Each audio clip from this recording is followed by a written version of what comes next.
Le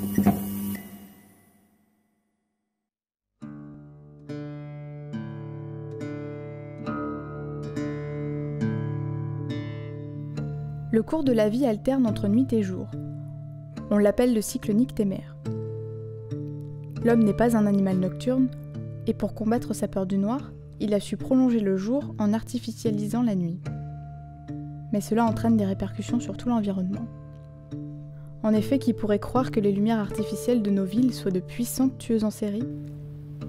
Du simple lampadaire au puissant éclairage des stades, en passant par le faisceau lumineux d'un phare, les lumières sont source de chaleur et un facteur important de la vie sociale nocturne. Elles nous donnent une impression de confort et de sécurité, et habillent élégamment nos villes et la nuit.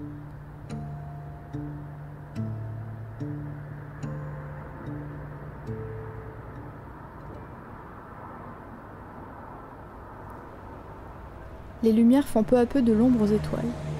Il devient difficile d'observer le ciel, car bien souvent, un halo lumineux surplombe la ville. On appelle ce phénomène la pollution lumineuse. La nuit devient jour pour beaucoup d'espèces, qui adoptent des comportements différents en fonction de la quantité de lumière perçue. Cela modifie leur rythme biologique, leur alimentation, ainsi que leur migration.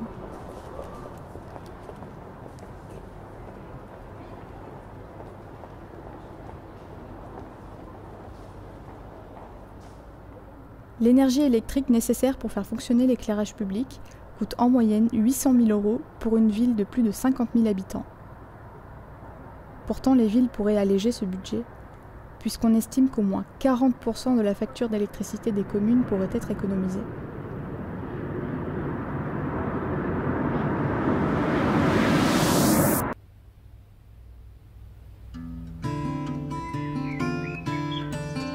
Les merles noirs des villes chantent et nichent plus tôt. Ils ont également une couvée plus importante que ceux observés en campagne.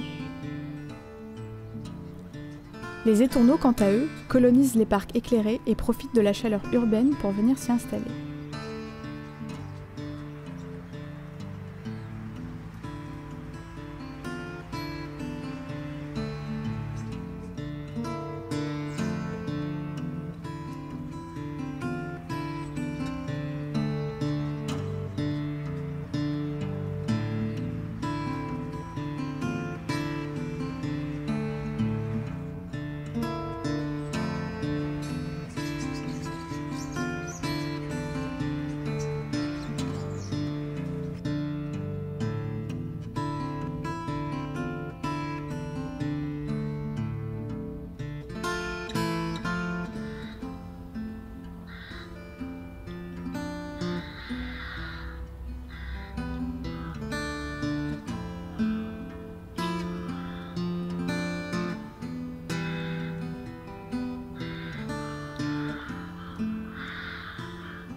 Pendant l'hiver, les batraciens se réfugient dans les jardins qui sont à proximité des cours d'eau. Et puis au printemps, c'est l'époque des amours. Donc ils ressortent pour regagner les rivières, les courants d'eau, les mares qui sont à proximité. Et le problème, c'est quand ils traversent des routes qui sont éclairées, parce qu'ils s'arrêtent sous la lumière. Et par conséquent, les automobilistes qui passent plus ou moins vite les écrasent, et souvent par dizaines et par centaines. Ça se produit dans tous les endroits à proximité des villes dans lesquelles il y a des zones aquatiques.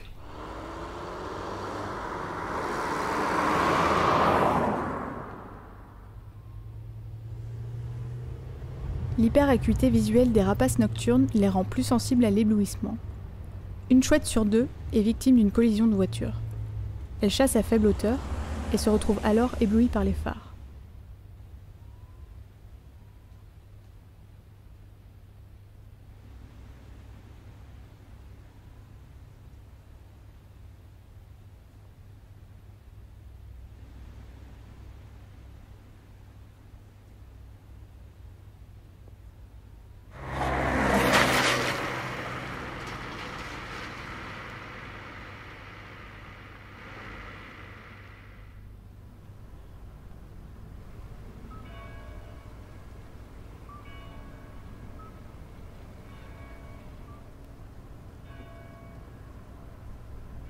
Les chauves-souris appartiennent au monde de la nuit. Ce sont des espèces lucifuges qui se réfugient dans les grottes et les vieilles bâtisses en période d'hibernation. L'introduction de lumière artificielle dans leur habitat les perturbe, ce qui les pousse à quitter leur nid. Leur habitude alimentaire ainsi que leur activité nocturne s'en trouvent bousculées. Pourtant, d'autres espèces de chauves-souris, comme la pipistrelle, se sont plutôt bien adaptées à la ville et savent tirer parti des lampadaires. Elles profitent de l'attirance qu'ont un grand nombre d'insectes pour la lumière, pour se nourrir à leur guise.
Les insectes, ils sont aussi capables de voir dans l'ultraviolet.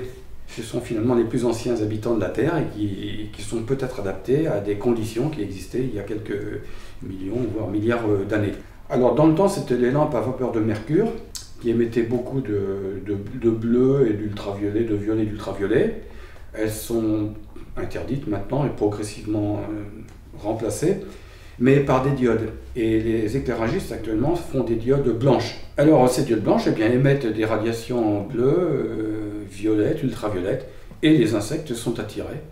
Et par conséquent, ils viennent se griller les ailes et puis se fatiguer et mourir au contact de ce type d'éclairage.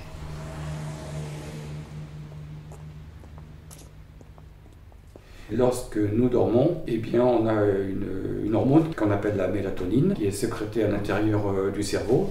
Et cette mélatonine nous protège contre pas mal d'attaques, en particulier le cancer ou des troubles très graves.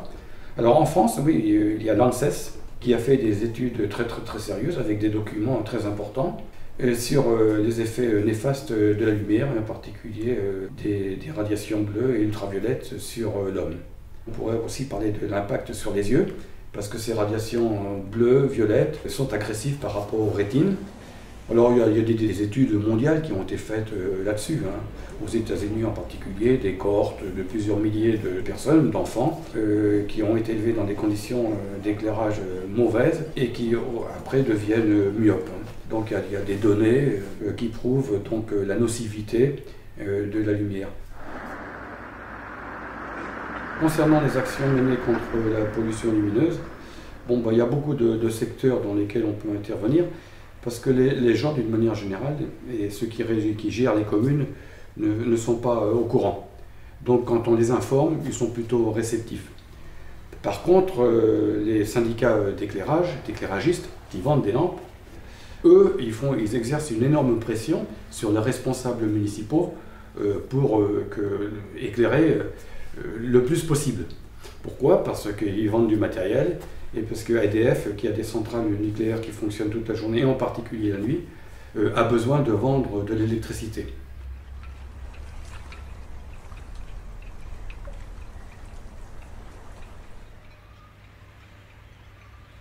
Rendre tout le temps visible un monument revient à banaliser ce que l'on tente de valoriser. À force de tout éclairer, on ne regarde plus rien. Quel est donc l'intérêt de laisser une église ou une vitrine de magasin allumée toute la nuit, alors que tout le monde dort? Il faudrait penser à éclairer d'une manière responsable et économique, car la pollution lumineuse est un poison silencieux pour notre santé et celle des animaux.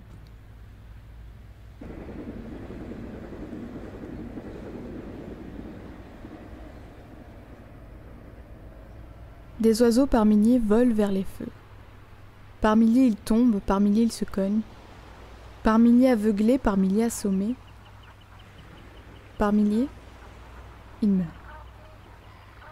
Le gardien ne peut supporter des choses pareilles. Les oiseaux, il les aime trop. Alors il dit « Tant pis, je m'en fous » et il éteint tout.